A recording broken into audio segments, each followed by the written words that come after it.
হলদিবাড়ি নেতাজি সুভাষ মহাবিদ্যালয়ের প্রথম বিভাগীয় পুনর্মিলন অর্থাৎ রিইউনিয়ন অনুষ্ঠানের আয়োজন করল মহাবিদ্যালয়ের ভূগোল বিভাগ।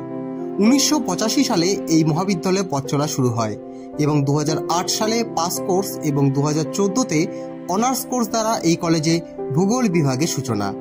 এই ভূগোল বিভাগ চালু হওয়া থেকে শুরু করে বর্তমান সময়ের ছাত্রছাত্রীরা প্রায় 16টি ব্যাচ আজ এই অনুষ্ঠানে অংশগ্রহণ করেন।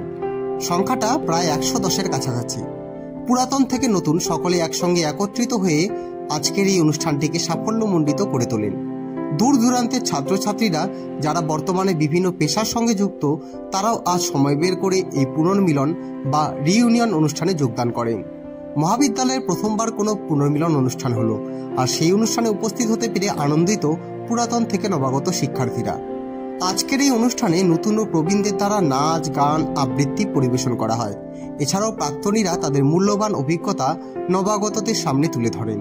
এই অনুষ্ঠানে উপস্থিত ছিলেন পুরাতন থেকে নবাগত মিলিয়ে প্রায় 110 জন শিক্ষার্থী, নেতাজি সুভাষ মহাবিদ্যালয়ের ভারপ্রাপ্ত অধ্যক্ষ শ্রী শান্তনু বাগচি মহাশয়, বিভাগীয় প্রধান শ্রী তন্ময় সর্দার, বিভাগীয় শিক্ষক শ্রী মিলনচন্দ্র রায় সহ প্রমুখ।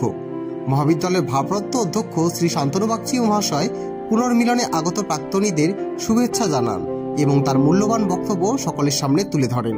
মহাবিদ্যালয়ের ভূগোল বিভাগের বিভাগীয় প্রধান শ্রী তন্ময় সর্দার মহাশয় জানান, দীর্ঘদিন যাবৎ এরকম একটি পুনর্মিলন অনুষ্ঠান আয়োজন করার ইচ্ছে ছিল, আর আজ তা সফল হওয়ায় তিনি এবং বিভাগের অন্যান্য শিক্ষক শিক্ষিকারাও আনন্দিত এবং তিনি চান প্রত্যেক বছরই যেন এই অনুষ্ঠানটি করা যায়।